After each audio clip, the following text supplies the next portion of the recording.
వరుణ్ తేజ్ హీరోగా మేర్లపాక గాంధీ డైరెక్షన్ లో తెరకెక్కిన చిత్రం కొరియన్ కనకరాజ్.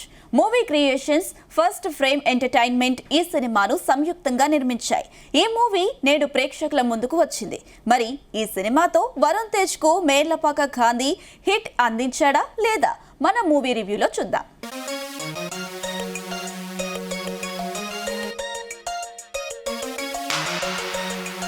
కనకరాజు రాయలసీమ అనంతపురం పెనుకొండకు చెందిన కుర్రాడు. పెద్ద కోపిస్టి. తన ఊర్లో చెక్క భజన బృందంతో తన కుటుంబాన్ని పోషిస్తూ ఉంటాడు. మరోవైపు కొరియాకు చెందిన ఓ గ్యాంగ్స్టర్ కి చెందిన అస్థికలు అనంతపురంలో ఉండే కియా ఫ్యాక్టరీకి ఓ వంటవాడి ద్వారా చేరుతాయి. ఇక అదే కియా కంపెనీలో చైత్ర పనిచేస్తూ ఉంటుంది. ఆమె ఎలాగైనా కొరియాకు వెళ్లి అక్కడి వ్యక్తిని పెళ్లి చేసుకోవాలని అనుకుంటుంది. అయితే చైత్రతో కనకరాజుకు ఓ సందర్భంలో పరిచయమై ప్రేమగా మారుతుంది. అయితే ఊర్లో ఉండే ఓ పొలిటీషియన్తో కనకరాజుకు ఓ చిన్న గొడవ ఉంటుంది. ఈ క్రమంలో కనకరాజును చంపాలనుకున్న సమయంలో అనుకోకుండా కొరియా నుంచి మన దేశానికి వచ్చిన కొరియన్ గ్యాంగ్స్టర్ ఆత్మ కనకరాజులో ప్రవేశిస్తుంది. ఆత్మ ప్రవేశించడం వలన కనకరాజు జీవితం ఎలాంటి మలుపులు తిరిగింది? ఈ నేపథ్యంలో కనకరాజు ఎందుకు కొరియాకు వెళ్లాల్సి వచ్చింది? మొత్తంగా ఏం జరిగిందనేదే కొరియన్ కనకరాజు సినిమా స్టోరీ.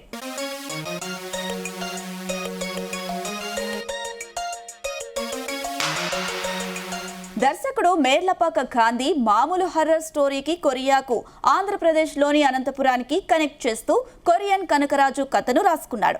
అంతేకాదు కథనం రాసుకున్న విధానం కన్విన్సింగ్ గా ఉంది. ముఖ్యంగా ఎక్కడో కొరియాలో ఉండే ఓ గ్యాంగ్స్టర్ అస్థికలు ఏపీలోని అనంతపురానికి ఎందుకు వచ్చాయి అనే విషయంలో క్లారిటీ ఇచ్చాడు. అనంతపురంలో ఉండే కియా కంపెనీలో చాలా మంది కొరియన్స్ పనిచేస్తూ ఉంటారు. వాళ్ళ కోసం అంటూ కియా కంపెనీ కొరియా నుండి ఓ కుక్ ను మన దేశానికి పంపిస్తుంది. అలా కొరియాకు చెందిన కిమ్ అనే గ్యాంగ్స్టర్ అస్థికలు అనంతపురానికి వస్తాయి. అయితే చాలా సినిమాల్లో ఓ వ్యక్తి చనిపోతే అతను తీరని కోరికలతో పాటు ప్రతీకార వాంఛ ఉంటుంది. ఆ ఆత్మ మరో వ్యక్తి శరీరంలోకి ప్రవేశించి తన కోరికలను తీర్చుకోవడం ఎన్నో సినిమాల్లో చూసిందే.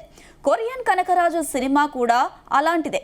సినిమా ప్రారంభం నుంచే తర్వాత ఏం జరుగుతుందా అని ప్రేక్షకులు కథలో లీనమయ్యేలా చేయడంలో సక్సెస్ అయ్యాడు. ఇక దర్శకుడు మేర్లపాక గాంధీ కూడా అదే హర్రర్ కామెడీ ఫార్ములాను నమ్ముకున్నాడు. దాన్ని ఎంత బాగా ప్రేక్షకులకు కనెక్ట్ అయ్యేలా చెప్పాడనే దానిపైనే సినిమా సక్సెస్ ఆధారపడి ఉంటుంది. దీనికి దర్శకుడు కొరియాను యాడ్ చేశాడు. దానికి తగినంత వినోదంతో పాటు యాక్షన్ను జత చేయడం ఈ సినిమాకు ప్లస్ పాయింట్.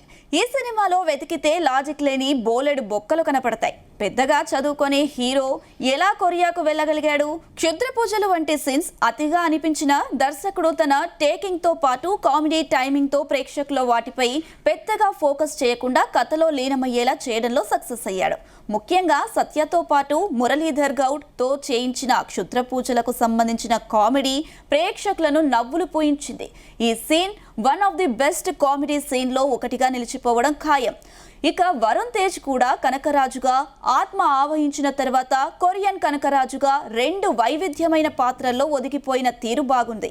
ముఖ్యంగా Korean gangster Kim flash back లో హీరో కుటుంబానికి అన్యాయం జరగడం, హీరో శరీరంలోంచి ఆత్మ పోకుండా కిమ్ చేసే ప్రయత్నాలు, దాన్ని అడ్డుకోవడానికి కనకరాజు చేసే ఎత్తుగడలు వంటి సీన్స్ ప్రేక్షకులను ఎంగేజ్ చేసేలా ఉన్నాయి. క్లైమాక్స్ లో రెండు ఆత్మల మధ్య ఫైట్ సీన్ ఏదో కార్టూన్ చూపిస్తున్నట్టు ఉంటుంది.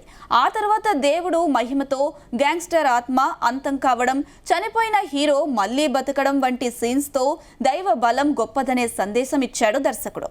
బుల్లిరాజుతో పాటు వీటివి గణేష్లతో చేయించిన కామెడీ ప్రేక్షకులను నవ్విస్తాయి. మొత్తంగా లాజిక్ ను పక్కన పెడితే ఈ సినిమాను ఫ్యామిలీ ప్రేక్షకులతో ఈ సినిమాను ఎంజాయ్ చేయవచ్చు. ఈ సినిమాకు తమన్ ఇచ్చిన బ్యాక్గ్రౌండ్ స్కోర్ బాగుంటుంది. సినిమాటోగ్రఫీ, నిర్మాణ విలువలు బాగున్నాయి. వరుణ్ తేజ్ మరోసారి తన బాడీ లాంగ్వేజ్ తో యాక్షన్ కామెడీతో అదరగొట్టాడు. డాన్సుల విషయంలో కాస్త తడబడ్డాడు. మిగతా సినిమా మొత్తాన్ని తన భుజాలపై మోశాడు. ఆత్మ ఆవహించిన తర్వాత అతనిలో వచ్చే మార్పులు, ఆ తర్వాత ఏమీ తెలియని అమాయకుడిగా వరుణ్ తేజ్ నటన బాగుంది. వరుణ్ తేజ్ కెరీర్లో one of the best acting అని చెప్పాలి. Heroine Ritika Nayak cute looks తో ఆకట్టుకుంది. పెద్దగా నటించే స్కోప్ దక్కలేదు.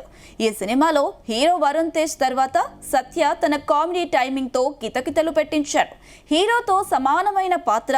సత్య తండ్రి పాత్రలో క్షుద్ర మాంత్రికుడిగా మురళీధర్ గౌడ్ నటన బాగుంది. అతని కామెడీ టైమింగ్ అదిరిపోయింది. వీటీవీ గణేష్, బుల్లిరాజుల కామెడీ పర్వాలేదు. మిగిలిన నటీనటులు తమ పరిధి మేరకు నటించారు.